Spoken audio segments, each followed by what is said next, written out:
एक बार एक लड़का गौतम बुद्ध के पास जाकर कहता है, मेरे जीवन में बहुत अशांति है, कृपा करके आप मेरा मार्गदर्शन कीजिए जिससे कि मैं इस अशांति से छुटकारा पा सकूं। गौतम बुद्ध लड़के के जीवन की अशांति का कारण पूछते हैं। लड़का उत्तर देता है, अत्यधिक विचारों के कारण मेरे भीतर बहुत सारे विचार आते हैं जिससे मेरा मन अशांत रहता है। बुद्ध मुस्कुराते हुए कहते हैं, ऊपर आकाश की ओर देखो और बताओ कि तुम्हें सूर्य दिख रहा है। लड़का ऊपर देखता है और कहता है, धूप दिख रहा है। बुद्ध उससे पूछते हैं कि अगर तुम लगातार धूप में खड़े रहोगे तब क्या होगा। वह कहता है, मुझे अत्यधिक गर्मी लगेगी और शरीर में बेचैनी होगी। बुद्ध लड़के से कहते हैं कि अगर धूप में खड़े रहने से तुम्हें गर्मी लगती है तो इसमें दोष किसका है, सूर्य के ताप का या तुम्हारा। लड़का सोचने के बाद कहता है, इसका जवाब आप ही बताइए। बुद्ध कहते हैं, सूर्य का काम है ताप देना और ताप का काम है गर्मी लगाना। ऐसे में दोष तुम्हारा है कि तुम धूप में जाकर खड़े हुए जिससे कि तुम्हें गर्मी लगी। तुम्हें अगर शीतलता चाहिए तो तुम्हें छांव में रहना होगा। ठीक इसी तरह चंचल मन का भी स्वभाव है। विचारों और भावनाओं को जागरूक करना। विचार क्षण भर के लिए है, लेकिन विचार से पैदा हुई भावनाएं देर तक टिकी रहती है। लेकिन तुम्हें निर्णय लेना है कि तुम्हें विचार और भावनाओं के साथ चलना है या अलग दिशा बनानी है। बुद्ध कहते हैं, मन को शांत करने के लिए तन के आयाम पर काम करना सबसे आसान तरीका है। शरीर के स्तर पर हमारी कर्मेंद्रिया और ज्ञानेंद्रिया है। कर्मेंद्रिया कर्म और ज्ञानेंद्रिया ज्ञान से जुड़ी होती है। इससे हम अपनी संवेदनशीलता को बढ़ा सकते हैं, यानी हम जो भी काम करते हैं वो आनंद के साथ करें। मन के आयाम से हटकर तन के आयाम पर जाने से तुम्हारा चित्त शांत होगा। ऐसा करने से तुम अपने मन के आयाम से हटकर अपने शरीर के आयाम पर जाओगे। ठीक उसी तरह जैसे तुम धूप से हटकर छांव में आ सकते थे। मन के आयाम से हटने पर तुम्हारी जागरूकता तन पर जाएगी। जब तुम तन के आयाम पर काम करोगे तब तुम्हारा चित्त शांत होगा। इसीलिए हर काम तन के आयाम पर करने से मन शांत हो जाता है। अपने मन के विचार और भावना को नहीं बल्कि सुर को सुनो। लड़का बुद्ध से कहता है, अपने भीतर के सुन को कैसे सुने। बुद्ध कहते हैं, किसी शांत स्थान पर रहकर जहाँ शांति हो तब अपनी आंखें बंद करो और मन के भीतर चल रहे शोर से हटकर भीतर के सुर को सुनने की कोशिश करो।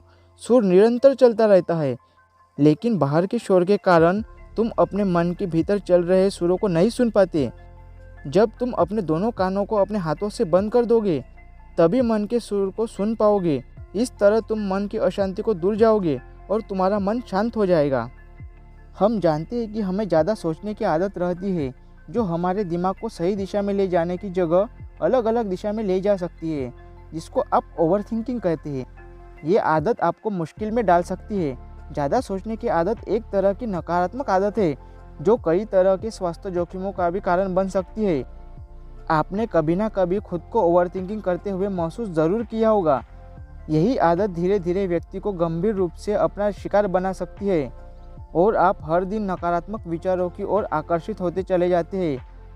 ये सब जानने के बाद भी आप इसे काबू नहीं कर पा रहे, तो कुछ अहम बातें आपको इसमें मदद कर सकती है। अगर हम अपना ध्यान फिजूल की बातों को सोचने की जगह किसी अच्छी जगह सोचने में लगाएंगे तो ये आपके लिए फ़ायदेमंद होगा। लेकिन एक ओवरथिंकर नकारात्मक विचारों के प्रति ज़्यादा आकर्षित होता है, जिसके कारण चिड़चिड़ापन, तनाव और आदि चिंताएं जैसी समस्याएं देखने को मिलती है।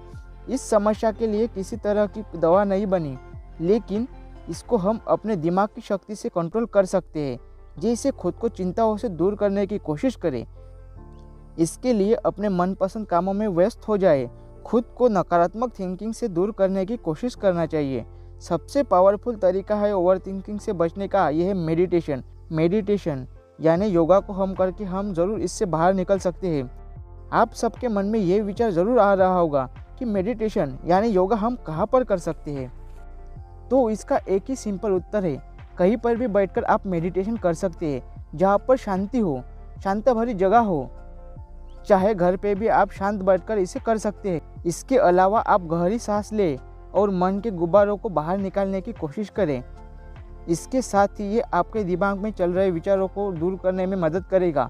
नियमित रूप से मेडिटेशन करने की आदत बनाइए। ये आपके दिमाग में चल रहे विचारों को आपको तनाव मुक्त करने में मदद करेगा। ध्यान, योग, ये सब दिमाग को शांत रखता है और ओवरथिंकिंग के वजह से तनाव का शिकार नहीं होते। जैसे शाम को काम से लौटने के बाद आप थोड़ी देर मेडिटेशन कर सकते हैं। ये आपके अंदर सकारात्मक विचारों को स्थापित करता है। ओवरथिंकिंग एक ऐसी समस्या है जिससे आप ठीक नहीं करना चाहते तो दूसरा व्यक्ति कोई आपकी सहायता नहीं करेगा। परफेक्शनिज्म, इस पर ध्यान देना कम करें।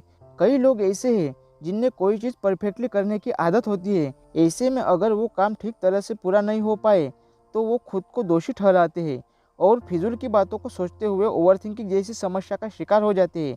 ऐसे में सबसे पहले अपने दिमाग से परफेक्शनिज्म जैसी चीज़ों को बाहर निकाल दें, क्योंकि गलतियाँ होगी तभी तो हम उन गलतियों से सही चीज़ों को करना सीखेंगे। इसके अलावा खुद को खुश रखने की कोशिश करें। हमें मालूम है कि परेशानियाँ हमेशा आती जाती रहती है, एक आती है तो दूसरी जाती है, लेकिन हम आज का अपना इतना अच्छा समय बर्बाद क्यों करें। इसीलिए जब भी किसी बात पर बहुत ज़्यादा परेशान हैं और उसके बारे में बहुत कम ज़्यादा सोच रहे हैं तो थोड़ा समय निकालकर खुद को तैयार कीजिए। थोड़ा नाचिए, थोड़ा गाइए, थोड़ा टहलने के लिए बाहर जाइए।